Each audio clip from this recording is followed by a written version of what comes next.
안녕하세요. 보건의료에 특화된 변호사 정혜승 변호사라고 합니다.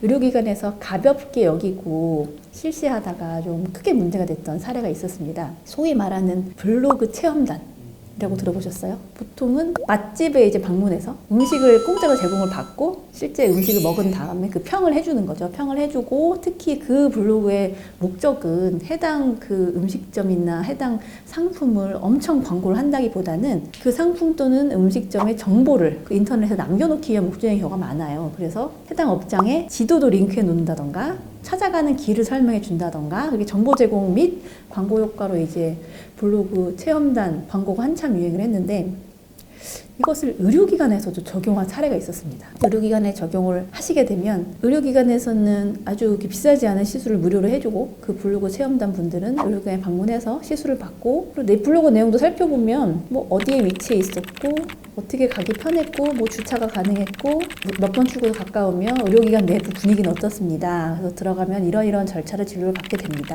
그래서 진료 내용은 어땠습니다. 이게 되게 평이한 내용에 불과했습니다. 그리고 실제 광고를 시행하기 위해서 의료기관이 지불한 돈도 그렇게 크지도 않았고요. 이것이 다 이제 의료 광고, 즉 치료 경험담을 이용한 광고로 적발이 되어서 많은 의료기관들이 형사처벌도 받고 지금 행정처분 위기에 빠져 있기도 합니다. 제가 봐도 인스타그램이라던가 특히 인스타그램에 문제되는 광고들이 종종 보입니다. 근데 그것들이 이제 뭐 복지부라든가 보건소라든가 권고심의 하는 분들이 하나하나 이제 모니터링을 못하기 때문에 적발하지 못하는 경우가 많을 뿐이지 본인이 그래서 지금 의사 선생님들도 주의하셔야 되는 게 주로 의료 광고는 마케팅 업체에 많이 맡기시거든요. 마케팅 업체들이 의료를 많이 하는 마케팅 업체는 기본적인 법규는 알긴 알아요. 하지만 좀 무리하는 경우가 있는데 맡기기만 하시면 안 될 것 같고 지금 의료법에 이게 정말 준수되게 잘 진행되고 있는지를 늘 모니터링 하실 필요가 있습니다. 그래서 다른 사람이 안 걸렸다고 내가 안 걸리는 건 절대 아닙니다. 의료기관 입장에서 치료 경험담을 사용하여 홈페이지에다가 환자들의 치료 경험담을 올려놓고 그걸 활용해서 광고하는 건 이제 아예 금지가 된 영역인데 반대로 환자가 자연스럽게 본인의 이제 이야기를 하고 싶을 때가 있어요. 그래서 지금 상당히 많은 통로로 이야기를 하고 계시죠. 본인의 SNS에서도 얘기하고 의료기관의 SNS에 가서 댓글을 달기도 하고 뭐 지도 어플리케이션에 댓글을 달기도 하고 인스타그램 스토리에 올린다던가 여러 가지 방법이 있는데 사실은 이 부분도 자칫 잘못하면 의료 광고로 인식이 될 여지가 있습니다. 뭐 저같이 뭐 블로거 팔로워 몇 명 없는 사람이 그러니까 제가 쓰면은 정말 진실한 후기라고 믿어줄 수 있겠지만 요즘 그 소위 말하는 인플루언서가 특정 의료기관을 방문하고 거기에 대한 상세한 후기를 남긴다. 이것은 그 보건당국에서는 인플루언서의 의료 광고라고 이제 인지를 하게 됩니다. 인플루언서 입장에서 억울할 수 있죠. 이거는 제가 절대 의료기관으로 대가를 받은 것이 아니고 제 순수한 마음에 후기를 올린 것입니다. 라고 항변을 할 수가 있어요. 근데 그렇게 되면 이제 다시 그 인플루언서에게 우리나라 의료법은 지금 의료 광고를 아무나 못하게 되어 있다. 의료인이나 의료기관만 할 수 있는데 당신 의료인이세요? 아닌데요? 그러면은 왜 당신이 그런 인플루언서 영향을 가진 사람이 의료기관에 광고를 하고 있지요? 그 포스팅 부적합합니다. 라고 연락을 받으신 사례들이 꽤 많습니다.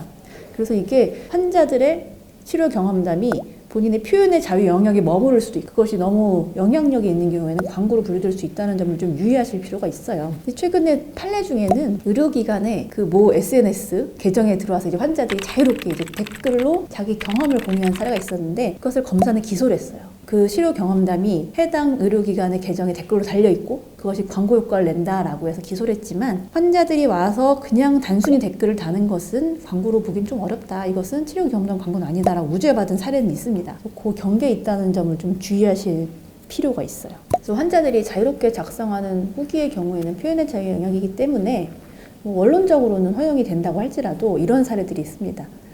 후기를 거짓으로 작성한 경우들이 있어요.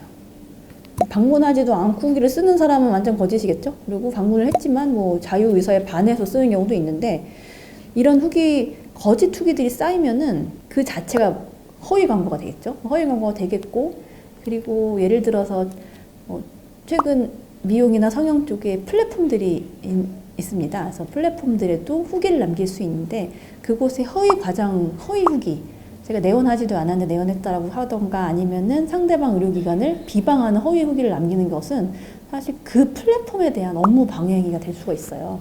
그래서 후기를 남기더라도 진실된 후기를 남길 필요가 있고, 광고와 유인이 그럼 어떻게 다르냐라는 생각하실 수 있는데, 광고는 불특정 다수를 향해서 본인을 홍보하는 것이 광고라면, 지금 의료법상의 유인 행위는 유형이 정해져 있습니다. 불특정 다수에 대한 홍보 플러스 실제 그 의료기관에 방문하는 사람들에게 경제적 이익이 즉각적으로 부여되면 그것은 유인 행위가 될 수 있고요. 그리고 환자를 병원에 데려오는 분, 소개하는 분한테 이익이 제공되는 것도 유인이라고 볼 수가 있어요. 그래서 지금 법률이 금지한 유형은 금품을 제공하는 유형, 그리고 환자들이 병원에 잘 올 수 있게 교통 편의를 제공하는 유형, 그리고 소개비를 지급하는 유형 등은 아주 대놓고 금지를 하고 있는데, 사실 금품 제공이라고 하면 가끔씩 병원에서 경품 이벤트 하는 거 보신 일 있으시죠? 근데 이제 경품 이벤트도 오는 사람에 대한 대가 제공인데 그럼 다 유인이냐라는 의문이 생길 수 있습니다. 그래서 복지부가 이제 유권 해석을 내놓은 것이 몇 건 있긴 해요. 그래서 홍보 목적으로 병원이 뭐 저희 오픈했습니다, 상품 드리겠습니다, 이런 것까지 막을 수는 없다라는 것이 복지부의 생각이지만, 이럴 때 줄 수 있는 경품의 액수에 대해서는 현실하고는 좀 많이 다른 해석을 내놓고 있긴 합니다. 복지부는 그 가액이 뭐 1,000원, 5,000원 이 정도 가액을 예상하고 있지만, 최근에 그죠? 1,000원, 5,000원짜리 경품은 거의 존재하지 않죠. 그래서 환자인을 판단할 때 또 하나 중요한 기준이, 제공되는 금품의 가액도 중요하지만 그 금품을 몇 개 줬는지, 그리고 얼마나 장기간 줬는지, 즉 주변에 미치는 영향도 판례는 많이 고려를 합니다. 그래서 복지부라든가 수사기관은 좀 엄격한 기준으로 이것은 환자 유인 행위야 라고 적발을 하지만, 실제 법원에서 무죄를 받는 사례들은 꽤 많이 있어요. 예를 들면 어떤 이제 지역에 있었던, 제가 진료 과목은 밝히지 않겠습니다. 그냥 의원급 의료기관이었는데, 동종의 의료기관에서 어버이날을 맞아 이벤트를 하는 사실을 이제 알게 된 거예요. 그래서 의사 선생님께서 우리도 이벤트를 해야겠다, 무슨 이벤트를 할까라고 하다가 내원하는 사람들에게 경품 추첨 통을 하나 마련해 놓고 딱 뽑으면 경품이 나오는데, 경품은 다름 아닌 그 병원에서 행하는 시술, 3만 원 내지 5만 원짜리 시술이었어요. 그래서 이걸 하게 해주겠다라는 그 이벤트를 일주일간 했습니다. 이 이벤트에 참여했던 어떤 환자가 지역 맘카페에 자랑글을 올린 거예요. 어느 병원에 가서 이벤트 당첨돼서 무슨 시술을 받았어요 라고 올렸더니, 이것을 본 이제 다른 의료기관에서 이것은 환자 유인 행위다 고발을 했죠. 그래서 결국 수사기관은 기소를 했습니다. 근데 법원에서는 다 무죄 판결을 받았는데요. 법원이 무죄 판결했던 취지는 사실 가액이 그리 크지 않았다, 그리고 이 행위를 오로지 의료기관에 방문한 사람들한테, 자 오신 분들한테 저희가 이벤트예요 라고 했지, 저희 병원에 오시면 이벤트 합니다 라고도 광고를 안 했어요. 그리고 또 이 행위가 일주일 정도 지속됐기 때문에 이거 했다고 해서 이 주변 동종 의료업에 있는 다른 환자들이 막 우르르 몰려올 정도로 시장의 질서를 저해하지 않았다라는 이유로 무죄 판결을 했습니다. 그래서 환자 유인 행위도 좀 판단의 여지가 많기 때문에 너무 이렇게 옥죄어 있을 필요는 없지만, 본인의 이제 행위가 환자들한테 단지 잠깐의 편의와 그런 이익을 제공하는 것인지, 아니면 주변 시장을 뒤흔들 만한 것인지를 좀 고려하고 진행하시는 게 좋겠습니다. 의료는 사실 일반 상품하고는 상당히 다릅니다. 근데 최근에 문제되는 사례들을 보면 의료를 상업적 상품으로 보고 홍보 대상으로 놓았을 때 문제가 생기는 것 같습니다. 그래서 의료행위가 단지 상품이 아니라는 점에 착안해서 광고 또는 홍보행위를 하신다면 별 문제는 없을 것으로 생각이 됩니다.